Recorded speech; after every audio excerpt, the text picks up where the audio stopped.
So there's a new retirement system coming to South Africa, and in this video, we're going to break it down for you. Hi, my name is Yolanda. I'm a wealth advisor, and on this platform, I give you easy, actionable tips, content, and strategies that you can use to manage money well, to live abundantly, and build generational wealth. And we're talking about the two-pot retirement system today. And the National Treasury is proposing this two-pot system for retirement savings, which allows members of retirement funds, retirement savings, which allows members of it to access 1/3 of their pension savings once a year in event of an emergency, while preserving the other 2/3 for retirement. The proposal is to split contributions into two pots for all retirement funds, but in practice, members of longer standing retirement funds will have three pots. But before I tell you about that, I want to tell you about Retirement Bootcamp. Since we are back to doing live events, I am hosting Retirement Bootcamp on the 19th of November 2022 in Sandton. In this bootcamp, I will be telling you all about the retirement landscape in South Africa, what retirement products that you can be utilizing, and what other financial mechanisms you can use to retire sweetly in South Africa. And most importantly, I'll be giving you strategy. And know that a retirement product is not a retirement solution. You got to apply strategy to that before you can get the desired result. And I would love for you to join me on the 19th of November. Click the link where you're watching this video and get yourself tickets before they sell out. Early bird tickets are currently available. Make sure you get them before they sell out. So back to the three pots.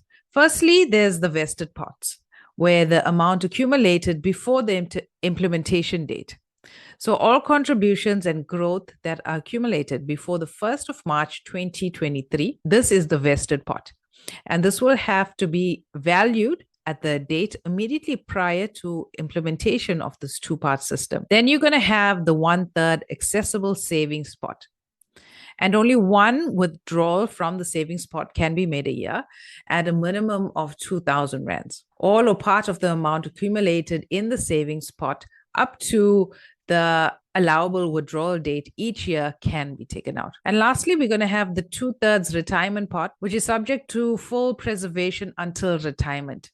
So contributions after the 1st of March 2023 have to be preserved until the retirement date. After studying this for a while and studying it in depthly as I can, a limited amount of information available, I have been able to identify a couple of advantages and disadvantages.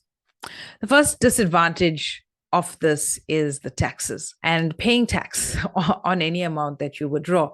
So any amounts withdrawn from the savings pot will be included in the member's taxable income for that tax year and is taxed at that relevant marginal rate. So you're effectively canceling off the tax liability that you would have had if you had kept the retirement savings invested. Secondly is the withdrawal limit. Now, only one withdrawal from the savings pot can be made a year at a minimum of 2,000 rands. All or part of the amount accumulated in the savings pot up to the allowable withdrawal date each year can be taken out. Then is the loss of compound returns. Now, remember, when we do invest into a retirement fund, right? Let's say you make a modest contribution of 1,000 rand a month. Right, that 1,000 rand goes into an investment. Now, the asset manager obviously is going to take care of this. And if you're in a bigger company, you'll have some options as to what you invest in. If you're in a smaller company, probably not. But essentially, that asset manager is going to invest. They're going to invest in various funds. Those funds are going to contain things like equities, shareholding, or interest-bearing investments like bonds, money markets, maybe a little bit of gold. I don't know, depending on the fund, right? But things like shares, they pay you dividends. Those dividends will be accumulated to your retirement tax-free. And that's one of the benefits of a retirement savings is you have tax-free growth. And when you withdraw, you're going to lose that tax-free growth. And you're going to lose the compound return as well. Because when you get those dividends, let's say you get 100 rand worth of dividends a year, those dividends go to buy more units into your retirement. And that's the compound return that you're going to be missing. All right. And then there's the financial behavior of South Africans. Reckless spending does not just happen in government, unfortunately. And if we look at the savings rate, and the danger of the individual seeing the retirement savings pot as their only savings pot, and that can be disastrous. South Africa's current savings rate is extremely low by global standards. With gross savings of less than 15% of the GDP in 2019, South Africa has one of the lowest savings rates in the world. This rate is far below the average of 25.1%. And the average of sub-Saharan Africa is 18.8%. And that of middle-income countries, which saved 30.5% of their GDP in 2019. We have a trend of falling savings over the last 40 years, and it seems to be very unique to South Africa. Another thing that's very indicative of the behavior of South Africans is alcohol consumption. I know, how does alcohol relate to retirement, right? But think about it. South Africa's largest liquor producer, Distell, reported revenue growth of 20.8%. That's around 31.1 billion rands at the end of June 2022. The volume rising to 17.6%.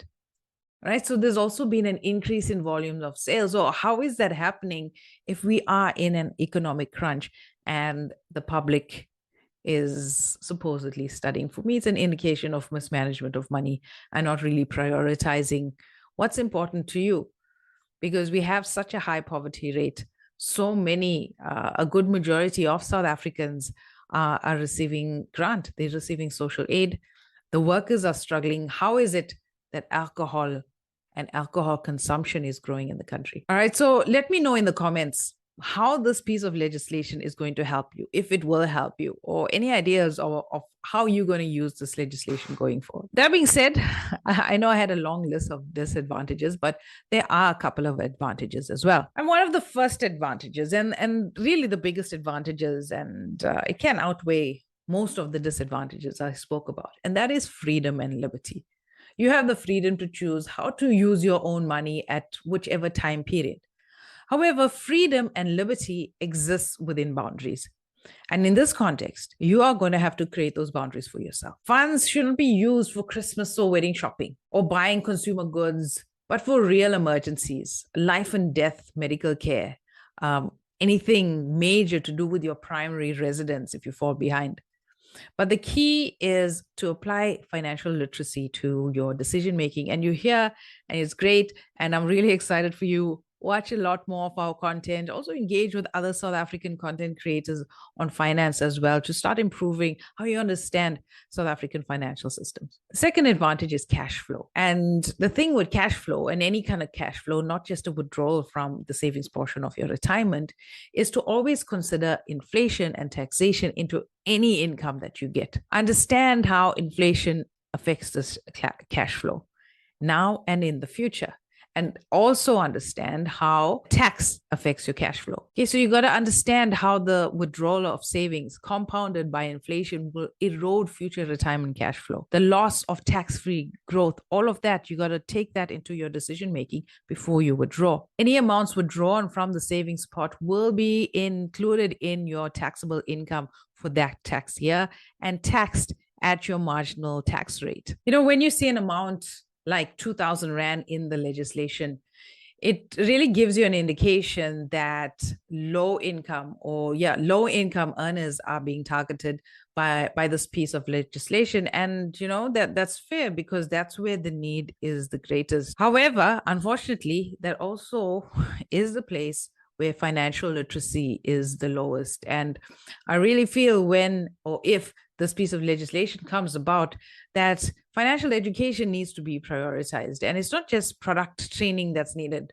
where the individual understands the nitty-gritties and the ins and outs of how this works, but also to understand the impact of tax, understand the impact of inflation, to make a thorough, comprehensive decision of whether they should withdraw or not, and the impact this withdrawal would make on their future retirement income. All right, that's it for me. Thanks for joining me today. We'll talk to you next week.